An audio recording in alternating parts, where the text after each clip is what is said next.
friends, good morning. Let's welcome His Excellency, the President of the Republic of the Philippines, Benigno Simeon Aquino III.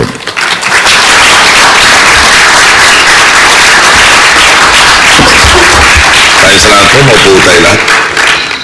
Speaker Feliciano Belmonte Jr. and members of the House of Representatives, Senator Franklin Drilon, Senator Edgardo Angara, Executive Secretary Paquito Ochoa, and members of the Cabinet present, Secretary Florencio Abad, Deputy Speaker Pablo Garcia, Deputy Speaker Lorenzo Tangada, Majority Leader Neptali Gonzalez II, Representative Jocelyn Lim Cai Chong, Mayor Donato Marcos, leaders from the business sector, civil society partners for the budget, fellow workers in government, honored guests, and of course my friends from the Appropriations Committee of the House, Cecil, Jay, Carol, and Ellen, who instructed me in the intricacies of the budget, and who will be named the institutions of the House of Representatives.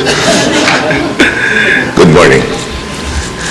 Nang manumpa po ako, ika-30 ng Hunyo ng 2010.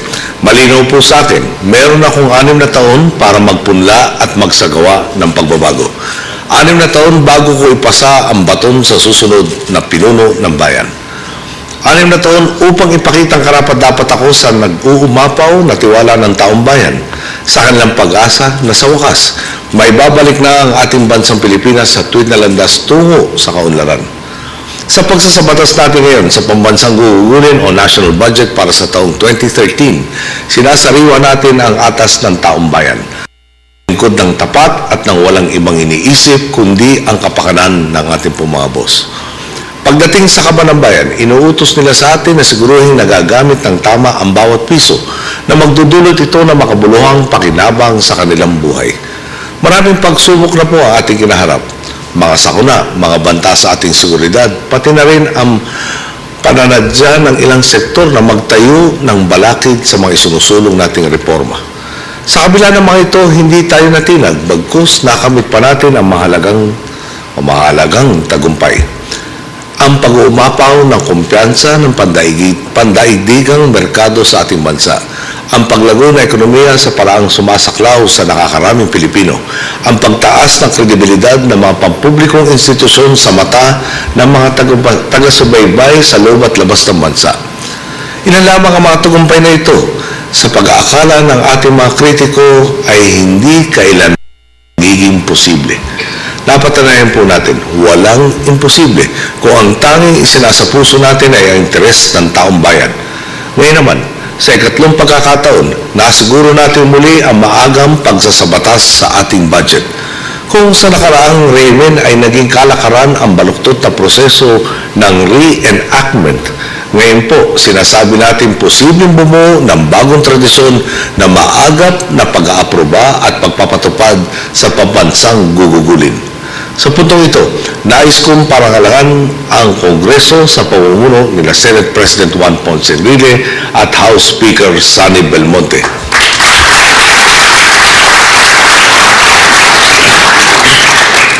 Katuwang sina Senate Finance Committee Chairman Franklin Drilon at ang mga nagsilbing House Appropriations Chairperson sa panahong ito. Si Jun Abaya, nakasama na natin sa kabinete ngayon, at ang kanyang kahaliw Congresswoman Jocelyn Lim Cai Chong.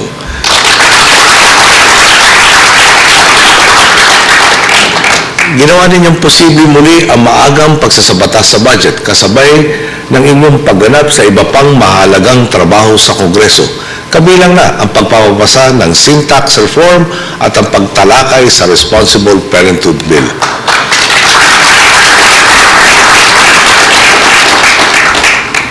Siyempre po, inaasahan nating lalapag sa aking mesa upang malagdaan ko ang mga batas na natukoy sa lalong madaling panahon.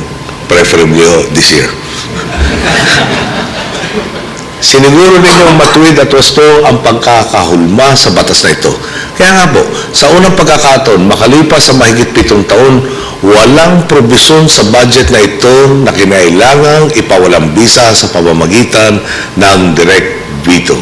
Kaya maraming salamat na naman po sa inyo lahat. Nais ko rin pasalamatan ang mahuhusay at masisipag nating opisyal at kawani sa makagawaran at ahensya Partikular na si Secretary Butchabad at ang Department of Budget and Management.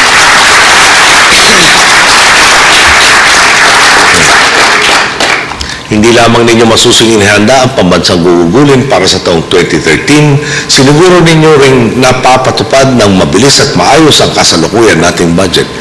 Isa sa mga naging pangunahing dahilan sa mabilis na paglago ng ating ekonomiya sa nakaraang mga buwan.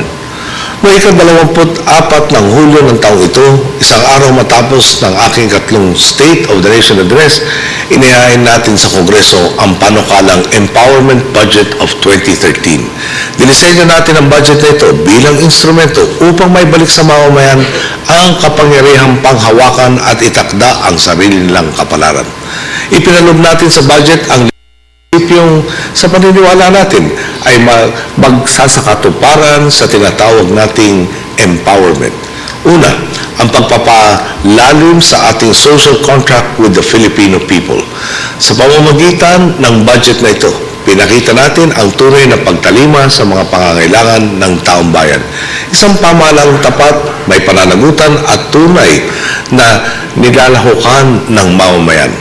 Ang pagtugon sa kahirapan at pagbibigay lakas sa mga maralitang mamamayan, ang mabilisan, malawakan at tuloy-tuloy na paglago ng ekonomiya, ang makatarungan at pangmatagalang kapayapaan at ang pag-ahari ng batas, at huli, ang paghahanda at pag-iwas sa mapinsalang epekto ng climate change.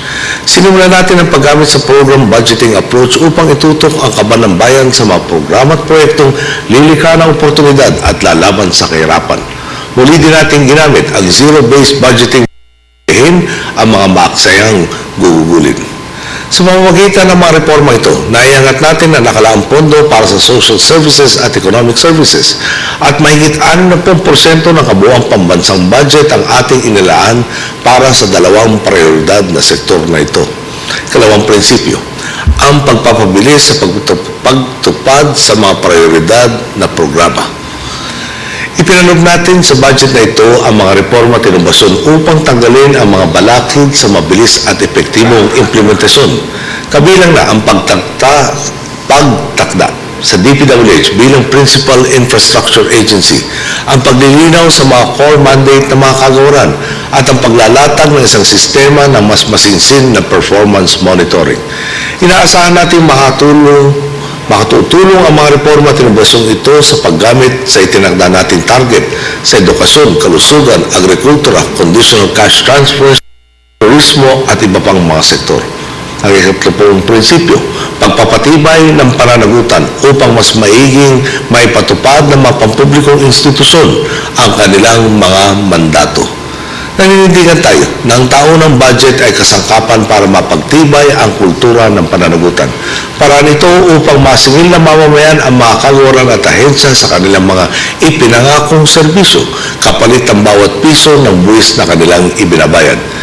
Ika-4 na prinsipyo ng empowerment, mga transaksyong makikita at mababantayan ng mamamayan. Magdudulot ito ng mas mabilis at mas malinaw na resulta ng pamahalaan.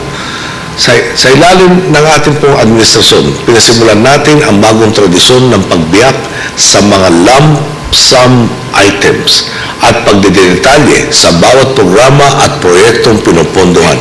Ginagamit din po natin ang teknolohiya upang mabawasan ang mga paulit-ulit na proseso at pabalik ng dokumento sa pag-release sa budget.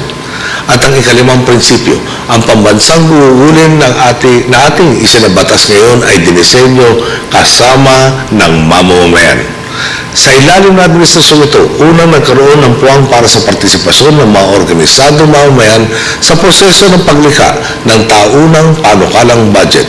Inatasan ang mga susing kagawaran at ahensya na makipagsamahan sa mga civil society organizations sa pagbuo ng kanilang mga panukalang gugulin. Ang resulta, isang national budget na talagang sumasalamin sa pangangailangan ng mga sektor at mamamayan. Sa kauna-unahan din pagkakataon, simulan natin ang proseso ng bottom-up budgeting, kung saan 575 sa pinakamahirap na mga munisipyo ang nakipagkapit-bisig sa kanilang mga komunidad upang tumukoy ng mga programa at proyektong isasama sa budget. bagong proseso nito.